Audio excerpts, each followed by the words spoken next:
आज की 10 बड़ी खबरें। इंडोनेशिया की सरकारी लॉजिस्टिक्स एजेंसी बुलॉग ने सऊदी अरब के मक्का शहर में एक वेयर हाउस बनाने का प्रस्ताव दिया है। यह वेयर हाउस नए हज विलेज परिसर के भीतर बनाया जाएगा, जहां इंडोनेशियाई हज और उम्रा यात्रियों के लिए चावल और अन्य खाद्य सामग्री का भंडारण किया जाएगा। इस योजना का उद्देश्य है हज और उम्रा के दौरान चावल की आपूर्ति को अधिक व्यवस्थित और भरोसेमंद बनाना। खास बात यह है कि इंडोनेशिया इस वर्ष सऊदी अरब को प्रीमियम गुणवत्ता का चावल निर्यात करने की तैयारी भी कर रहा है। ऐसे में मक्का में वेयर हाउस बनने से लॉजिस्टिक्स मजबूत होंगे और निर्यात को भी बढ़ावा मिलेगा।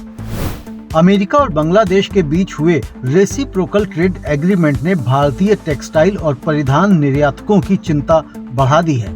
भारत को हाल ही में अमेरिका के साथ अंतरिम व्यापार समझौते के तहत 19% टैरिफ के साथ प्रतिस्पर्धी बढ़त की उम्मीद थी, लेकिन नए अमेरिका बांग्लादेश समझौते के अनुसार बांग्लादेश के कुछ टेक्सटाइल और परिधान उत्पादों को 0 टैरिफ दर पर अमेरिकी बाजार में प्रवेश देने की व्यवस्था की जाएगी। हालांकि यह छूट एक तय सीमा तक ही होगी और इसे अमेरिकी कपास तथा अन्य टेक्सटाइल इनपुट के निर्यात से जोड़ा जाएगा। फिर भी इस कदम से भारतीय निर्यातकों को वैश्विक प्रतिस्पर्धा में नई चुनौती का सामना करना पड़ सकता है। मोजाम्बिक में आई भीषण बाढ़ के बाद हालात बेहद गंभीर बने हुए हैं।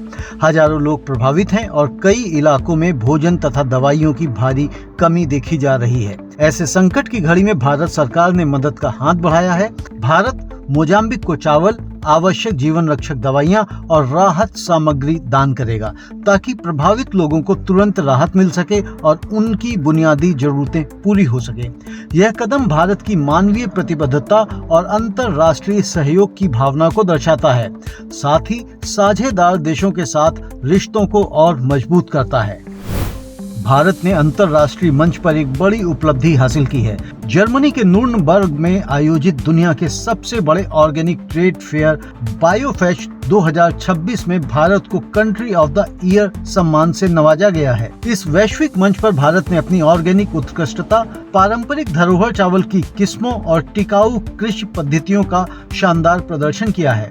20 से अधिक राज्यों के उच्च गुणवत्ता वाले ऑर्गेनिक उत्पादों की विविधता ने दुनिया का ध्यान आकर्षित किया है। विशाल भारतीय पवेलियन में निर्यातकों, किसान उत्पादक संगठनों, सहकारी समितियों और विभिन्न राज्य संस्थाओं की भागीदारी रही है, जिसने वैश्विक ऑर्गेनिक बाजार में भारत की बढ़ती भूमिका को मजबूत किया। यह सम्मान न केवल भारत की जैविक कृषि शक्ति का प्रमाण है, बल्कि अंतर्राष्ट्रीय व्यापार के नए अवसरों को भी गति देगा। कॉफी बोर्ड ऑफ इंडिया ने उम्मीद जताई है कि चालू वित्त वर्ष में कॉफी निर्यात $1.8 बिलियन के आंकड़े को पार कर जाएगा। अब तक लगभग $1.72 बिलियन का निर्यात हो चुका है और मार्च 2026 तक पिछले वर्ष के रिकॉर्ड को पीछे छोड़ने की संभावना है। उत्पादन और गुणवत्ता बढ़ाने के लिए उच्च उपज वाली नई किस्मों और टिकाऊ खेती पद्धतियों को बढ़ावा दिया जा रहा है। बेंगलुरु भारत के कॉफी निर्यात का एक प्रमुख हब बनकर उभर रहा है, जिससे वैश्विक बाजार में भारत की पकड़ और मजबूत हो रही है। भारत अपने स्टील निर्यात बाजार को विविधता देने की दिशा में सक्रिय कदम उठा रहा है। यूरोप पर पारंपरिक निर्भरता से आगे बढ़ते हुए अब भारत मिडिल ईस्ट और एशियाई देशों में नए अवसर तलाश रहा है। सरकार से सरकार स्तर पर बातचीत जारी है और भारतीय कंपनियों के साथ संभावित समझौते अगले 6 महीनों में आकार ले सकते हैं। इस रणनीति का उद्देश्य वैश्विक बाजार में भारत की स्टील उपस्थिति को मजबूत करना और निर्यात बढ़ाना है। पंजाब एग्रीकल्चरल यूनिवर्सिटी के वेजिटेबल साइंस विभाग ने किसानों के लिए नर्सरी रेंजिंग और समर सीजन सब्जियों की खेती पर ऑनलाइन वेबिनार आयोजित किया। विशेषज्ञों ने फसल विविधीकरण, वैज्ञानिक खेती तकनीकों और बेहतर उत्पादन के लिए उन्नत किस्मों की जानकारी दी। करेला, भिंडी, खीरा, मिर्च, टमाटर, बैंगन और तोरी जैसी सब्जियों की स्वस्थ नर्सरी तैयार करने और खेत प्रबंधन के महत्वपूर्ण सुझाव भी साझा किए गए। इस पहल का उद्देश्य किसानों की आय और उत्पाद की गुणवत्ता बढ़ाना है। 2025 के अंत में इटली के मशीन टूल उद्योग में गिरावट दर्ज की गई, जहां घरेलू और विदेशी ऑर्डर दोनों में कमी देखी गई। वैश्विक स्तर पर विनिर्माण क्षेत्र में सुस्ती इसका प्रमुख कारण माना जा रहा है। हालांकि हाल ही में हस्ताक्षरित भारत यूरोपियन यूनियन मुक्त व्यापार समझौता इटली के लिए एक नई उम्मीद बनकर उभरा है। इस समझौते से व्यापार बाधाएं कम होंगी और इटली के मशीन टूल निर्माताओं को भारत के तेजी से बढ़ते बाजार में प्रतिस्पर्धात्मक पहुंच मिल सकती है। भारत की कॉफी इंडस्ट्री के लिए एक बड़ा आयोजन बेंगलुरु में 12 से 14 फरवरी तक होने वाला है। इंडिया इंटरनेशनल कॉफी फेस्टिवल में देश की कॉफी इकोसिस्टम से जुड़े सभी प्रमुख हितधारक एक मंच पर आएंगे।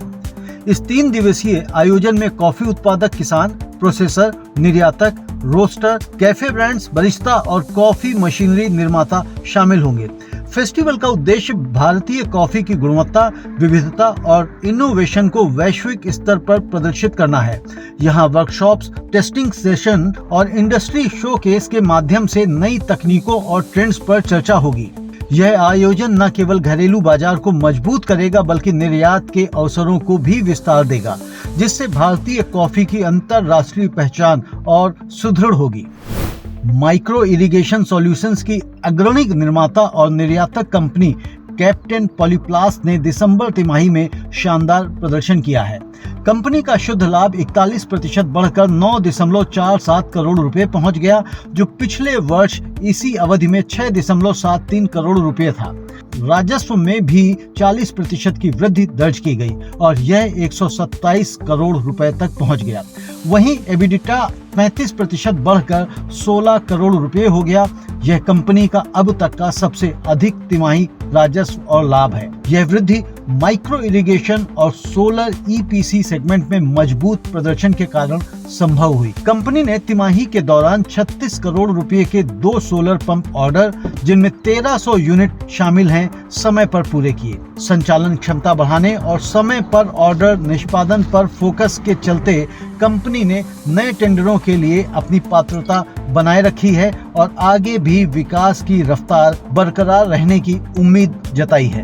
कृषि और व्यापार जगत से जुड़ी खबरों को देखने के लिए सब्सक्राइब करें कमोडिटी टुडे।